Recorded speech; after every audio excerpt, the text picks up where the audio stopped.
किया है।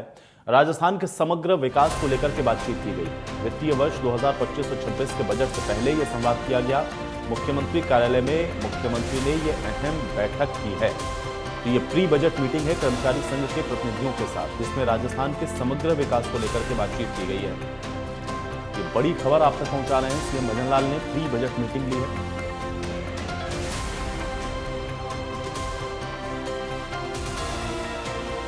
मुख्यमंत्री भजनलाल शर्मा ने प्री बजट मीटिंग की है। कर्मचारी संघ और प्रतिनिधियों के साथ सीएम ने संवाद किया है। इसमें राजस्थान के समग्र विकास को लेकर के बातचीत की गई है। वित्तीय वर्ष 2025-26 के बजट से पहले यह संवाद किया गया है। मुख्यमंत्री कार्यालय में मुख्यमंत्री ने अहम बैठक की है। कर्मचारी संगठन से जो सुझाव प्राप्त हुए हैं उन पर मंथन हुआ है। इसके अलावा बजट को और समावेशी बनाने में अपनी भूमिका निभाएंगे, सीएम ने इस बात को कहा है। और सुझावों का संवेदनशीलता के साथ परीक्षण करेंगे। बजट में शामिल करने का हर संभव प्रयास भी किया जाएगा, ये बात भी सीएम ने कही है। इसके अलावा कर्मचारियों का राज्य के विकास में अहम योगदान है, इस बात को भी सीएम ने कहा। और कर्मचारी हितों की रक्षा के लिए हमारी सरकार प्रतिबद्ध है, इस बात को भी सीएम भजनलाल की ओर से कहा गया है। ये प्री बजट मीटिंग है जिसमें चर्चा सीएम भजनलाल के द्वारा की गई है।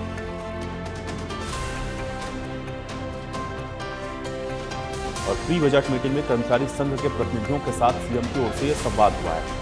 अब राजस्थान के समग्र विकास को लेकर के इसमें बातचीत हुई है।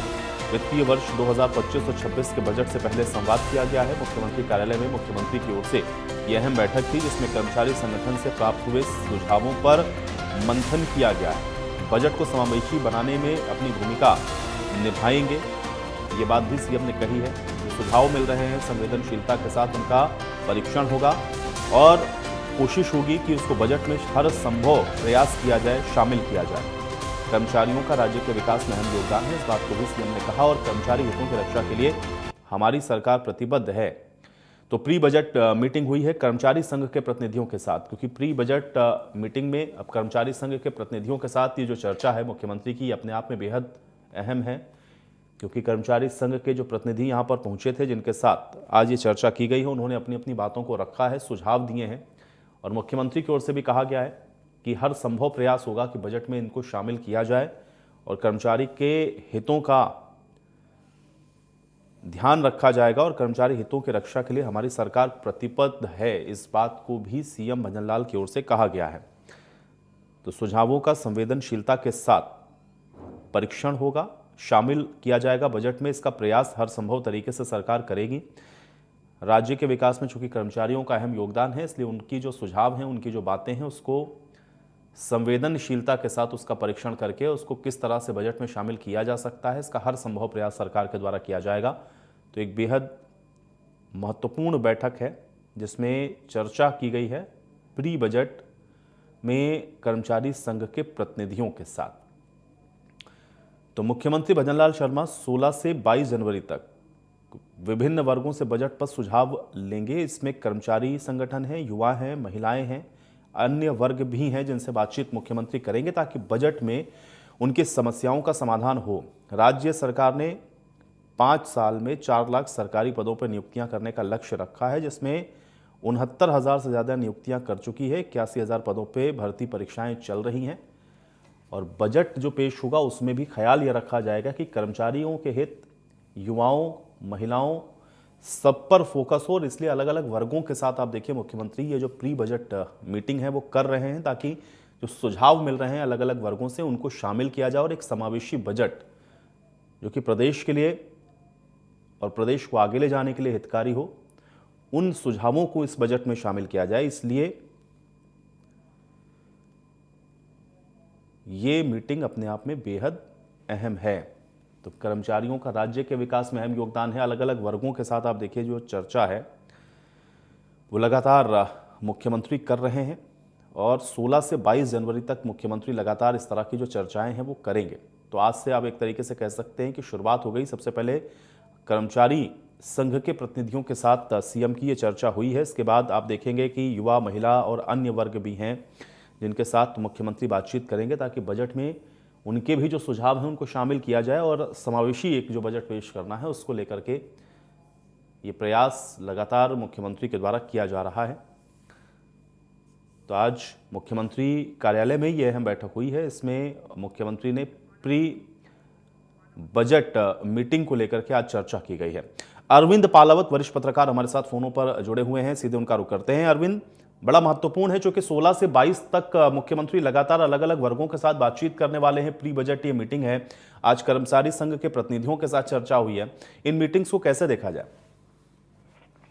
जी बिल्कुल, देखिए राज्य सरकार अपना दूसरा जो बजट है वो अगले माह लाने वाली है। ऐसे में इस बजट को लेकर के बजट की जो योजनाएं हैं वो यहाँ पर बनना शुरू हो चुकी है। बजट को लेकर के अलग अलग जो संगठन है, प्रतिनिधि संगठन है, उनके साथ जो मुख्यमंत्री हैं वो लगातार अब जो वार्ता का सिलसिला है, बैठकों का सिलसिला है, वो यहाँ पर शुरू होगा। और आज पहले दिन कर्मचारी संगठनों के साथ में उनकी बातचीत जो है वो हुई है। इसमें करीब 80 से ज्यादा जो प्रतिनिधि हैं कर्मचारी संगठनों के, वे वहां पर पहुंचे और उन्होंने अपनी बात मुख्यमंत्री के सामने रखी।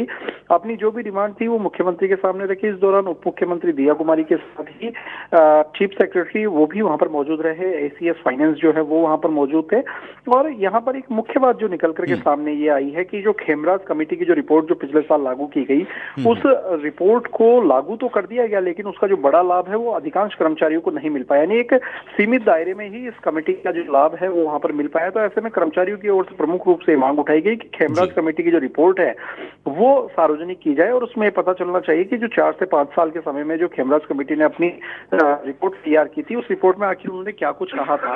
इन तमाम चीजों को लेकर के यहाँ पर मुख्यमंत्री के सामने कई बातें आई। इसके साथ ही डीपीसी में जो समय की छूट देने की बात है वो यहाँ पर है। साथ ही आरजीएचएस का जो दायरा है वो और ज्यादा बढ़ाने की जो डिमांड है वो यहाँ पर की गई है। और जो एसीपी का जो लाभ मिलता है 9, 18, 27 का जो लाभ मिलता है उसको लेकर के जो चर्चा है वो यहाँ पर हुई। साथ ही डीपीसी समय पर हो, तमाम जो विभाग है उसमें यदि डीपीसी समय पर होती है तो कर्मचारियों का जो मनोबल है वो भी बढ़ता है। तो ऐसे में इन तमाम मुद्दों को लेकर के मुख्यमंत्री के सामने जो बात है वो कर्मचारी संगठनों की ओर से रखी गई और मुख्यमंत्री ने भी तमाम जो कर्मचारी संगठन है उनकी बातों को सुना। और उसके बाद में उन्होंने यही कहा कि तमाम जो मांगे हैं उन मांगों को हमने देख लिया है यहाँ पर कि जो कर्मचारी संगठनों ने मांगे दी है उन मांगों पर विचार किया जाएगा और उनमें से जो भी वाजिब मांगे होंगी उनको इस बजट में लिया जाएगा। और उसके बाद में यदि जो मांगे बचती हैं तो उनको आने वाले समय में जब भी बजट होगा तो उस बजट में उनको शामिल किया जाएगा। साथ ही उन्होंने ये भी कहा है कि जो भी सुझाव हमें मिले हैं तमाम सुझावों का बड़े ही संवेदनशील तरीके से उनका जो परीक्षण है